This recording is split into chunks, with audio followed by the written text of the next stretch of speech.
Si vous êtes intéressé par les projets européens ERC, mais que vous hésitez encore à vous lancer dans l'aventure, nous vous proposons de regarder le témoignage de Lucie Pellissier, une lauréate 2019. Nous espérons que cela vous motivera à vous lancer dans l'aventure. Bon visionnage!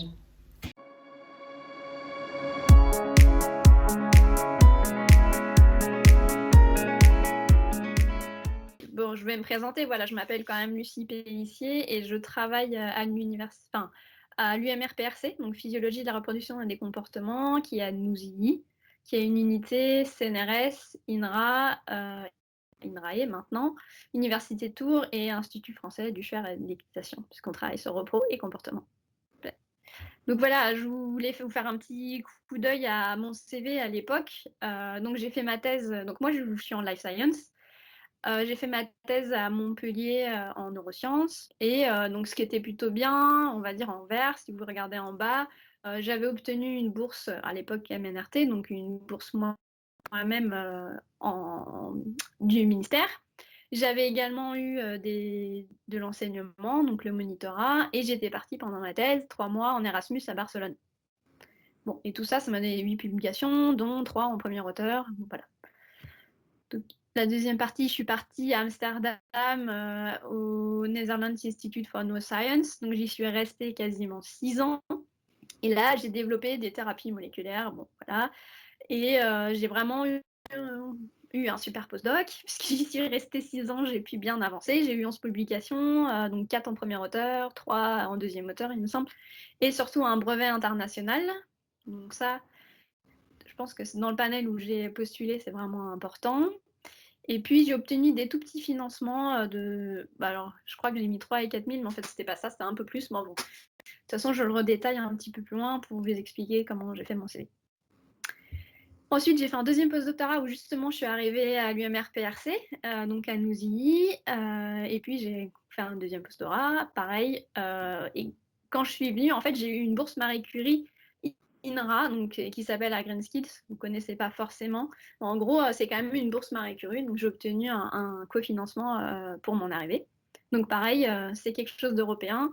Et je pense que dans les systèmes ERC, ils aiment bien les gens qui ont déjà, par exemple, déjà un peu voyagé et déjà eu des financements européens divers et variés. Et donc en 2 ans, j'ai eu 6 publications quand je suis arrivée pour l'ERC. Et puis aussi en octobre 2017, donc je vous ai dit j'étais jeune recrutée, bah oui en fait j'ai été recrutée au CNRS, dans l'équipe BIOS et voilà, on m'a donné quelques autres fonctions. Par exemple, je suis co-leader d'un LabEx, donc c'est un laboratoire d'excellence sur des anticorps thérapeutiques. J'ai pas mal d'activités, voilà, managériales. Je fais partie du comité jeunes chercheurs d'un GDR sur la famille de récepteurs que j'utilise. Et puis voilà, j'avais eu 3 publications dans l'équipe. Je tente, j'y vais pas. Alors comme vous voyez, en fait, mon CV, il était globalement, je le qualifierais de moyen. Mais en même temps, quand j'en ai rediscuté à l'époque avec les personnes avec mère, quand on regardait le panel dont je me sentais le plus proche, au final, l'impact facteur moyen, il était entre, je sais plus, 11 et 14, faudrait revoir les chiffres. Mais en gros, moi, j'étais pile poil dans la moyenne pour l'impact factor, hein, faut bien dire que ça compte. Et puis, pareil pour le nombre de publications, et voilà. Puis le succès, a priori, c'est à peu près 13%. Donc finalement, quand vous considérez ça, c'est absolument pas différent d'une ANR jeune chercheur. Donc si vous dites que dans tous les projets qui sont soumis, finalement, vous avez autant de chances qu'un financement national. Donc voilà, faisons tout ça.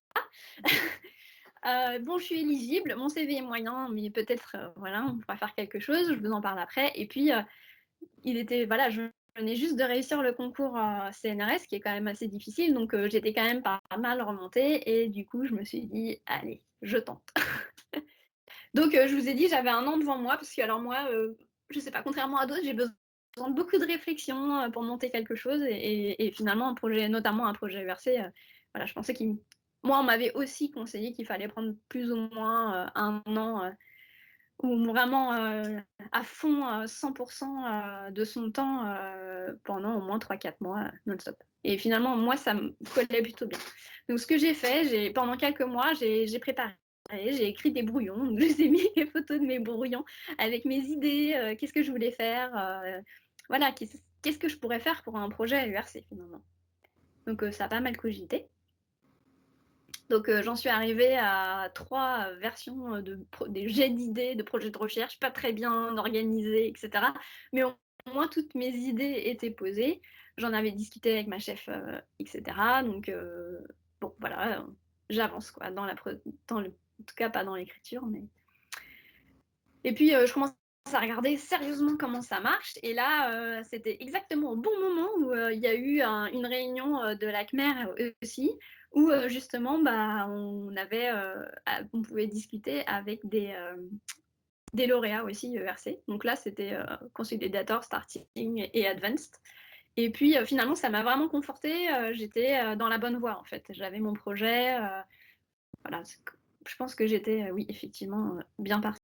Donc finalement, je vous ai mis, j'ai écrit 9 versions de la B2, 8 versions de la B1, et en sachant que moi, j'avais une question, effectivement, est-ce qu'on commence par la B1 ou on commence par la B2?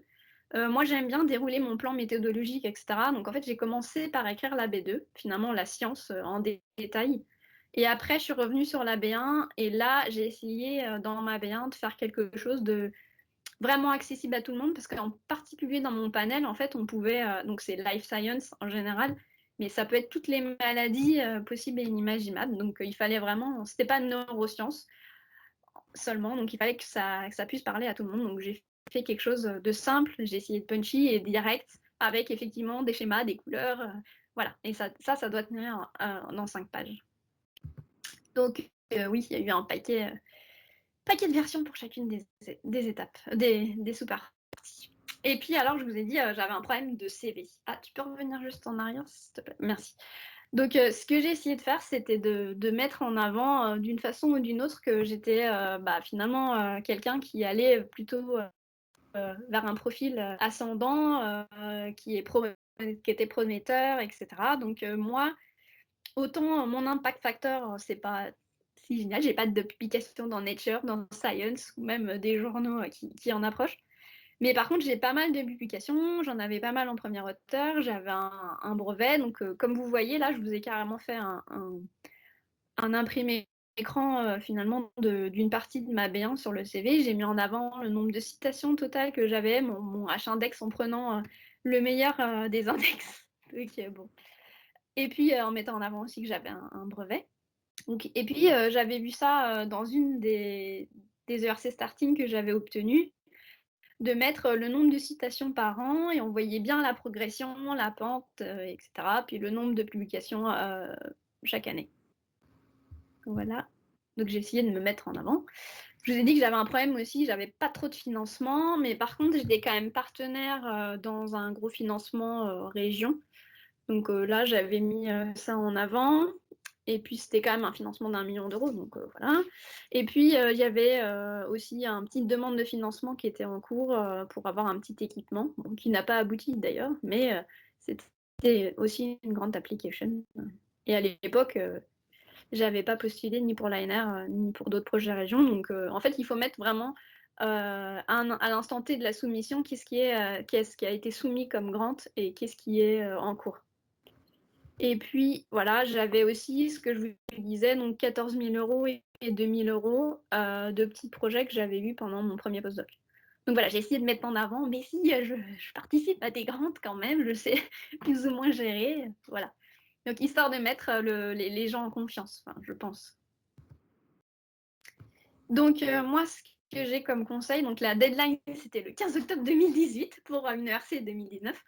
À l'époque, c'était en octobre et pas là déplacé avec le Covid. Je vous conseille de lire, relire et encore les consignes ERC. Chaque petite ligne en fait contient des informations. Et puis donc la partie A, le dossier en ligne, faut pas s'y prendre à la dernière minute. Ça prend aussi pas mal de temps à l'air de rien. Et je pense qu'il faut avoir bien réfléchi à sa B1 et sa B2 avant de partir sur le dossier en ligne. Et puis moi, en life science, la question d'éthique, il y en avait beaucoup. Donc, j'utilise des animaux, etc. Donc, voilà. Ne pas oublier la partie éthique aussi, il faut rédiger un document, en fait, de zéro.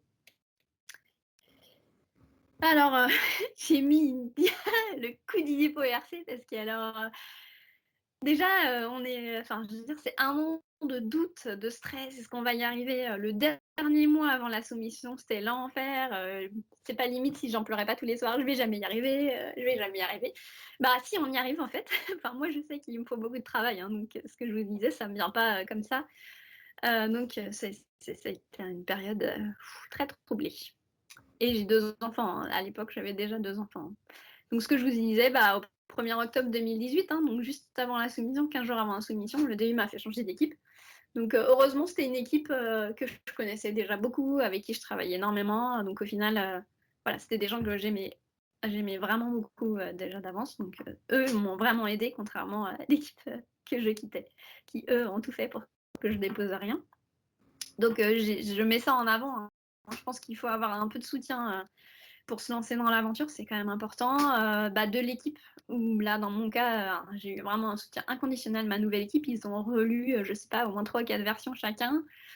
Le soutien de Mélanie qui m'encourageait: «Vas-y, tu vas y arriver, vas-y!» Voilà, ça fait du bien, franchement. Et puis, voilà, les avis des extérieurs, bah, le projet, il plaisait bien, tout le monde m'a renvoyé, des commentaires positifs et puis apparemment, c'était compréhensible ce que je voulais faire et donc c'était un projet sur l'interaction sociale, dans mon cas, donc l'autisme et voilà, parce qu'il faut le vendre une maladie, donc j'avais mis l'autisme et c'était vraiment quelque chose, voilà, qui parlait aux gens. Et alors après la soumission, le vide, j'avais l'impression que voilà, j'avais épuisé toutes les idées que je pouvais avoir, que j'avais plus rien, que j'étais vraiment en dessous de tout.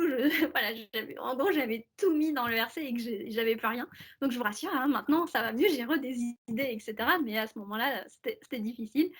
Et en plus, voilà, il y avait la deadline pour l'ANR et le projet région, parce que bien que je soumettais un projet ERC, j'étais bien consciente que bah, c'était risqué cette aventure et que j'avais très peu de chance de l'avoir. Enfin, voilà. Donc j'ai soumis aussi une ANR et un projet région. Par contre, je reçois en avril 2019, bah oui, par contre, j'ai été sélectionnée à l'oral de l'URC. C'est-à-dire que ma B1 a plu et voilà, ils veulent en savoir plus et alors là, j'en tombe des nues parce que l'ANR, elle me prend pas, le projet région, il passe pas, mais alors l'oral, je vais à l'oral de l'URC. Donc là, c'était vraiment incroyable. Donc du coup, j'arrête toutes les manips qui étaient en cours et je me mets à préparer l'oral. Et alors l'oral, encore plus que l'écrit, donc j'ai comptabilisé, hein, j'ai 13 versions de mon oral. Et puis après, ben, j'ai continué, hein, on fait des répètes, voilà. Mélanie m'a organisé aussi une visio avec des lauréats bah, d'Orléans et Tours. D'ailleurs, je sais pas pourquoi j'ai mis que d'Orléans, parce que c'était, oui, la visio se faisait à Orléans. Et en fait, là, par contre, c'était des lauréats de toutes sections confondues et pas forcément que des life science. Mais au moins, les gens pouvaient, voilà, je pu discuter avec eux, etc. J'ai contacté beaucoup d'autres lauréats. Je suis allée voir certaines personnes. Je suis allée voir toutes les personnes que je connaissais qui sont allées à l'oral aussi de l'ERC. Donc j'en avais deux sur le centre INRA Val-de-Loire. Donc malheureusement, ils n'ont pas passé le cap de l'oral, mais au moins, ils ont pu m'expliquer comment ça se passe l'oral et tous les petits détails. Donc je stressais énormément d'aller à l'oral là-bas. Donc tout ça, voilà, des répètes, des répètes, des répètes, j'en ai fait, devant tout le monde, essayer de le plus de personnes possible, et voilà. À garder en mémoire, donc on vient de vous le dire, mais les critères d'évaluation, on vous le dit et on vous le redit, c'est le projet et vos approches scientifiques pour répondre à vos questions. Ça, c'est vraiment super important. C'est ce qu'ils vont poser en fait. Oui, il y a un truc qui vous a pas été dit, c'est que votre projet, il y aura la B1 et la B2 qui est évaluée à l'oral, mais ils envoient aussi la B1 et la B2 à des rapporteurs extérieurs. Et donc ça peut aller entre 6 et 10 personnes. Et ils vont se baser aussi sur les questions. Et là, ils envoient à des spécialistes de votre domaine. Donc c'est pour ça que la B2 et la B1 doivent quand même être accessibles et compréhensibles, enfin et intéressantes pour des spécialistes de votre domaine. Donc là, ils vont répondre un petit peu voilà, à tous ces critères. Et donc, il y a le principal investi avec le PI, bien sûr, mais aussi voilà, vraiment le projet. Et je pense que dans mon cas, ils ont énormément aimé mon projet et je pense qu'en tant que PI, je ne suis pas super notée. Encore une fois, toute l'équipe de la cellule mutualisée Europe Recherche remercie Lucie Pellissier pour ce beau témoignage. Vous l'avez donc compris, le seul moyen d'obtenir un ERC, c'est de candidater. Alors n'hésitez plus et contactez votre chargé d'affaires, cellule mutualisée Europe Recherche. Merci à tous.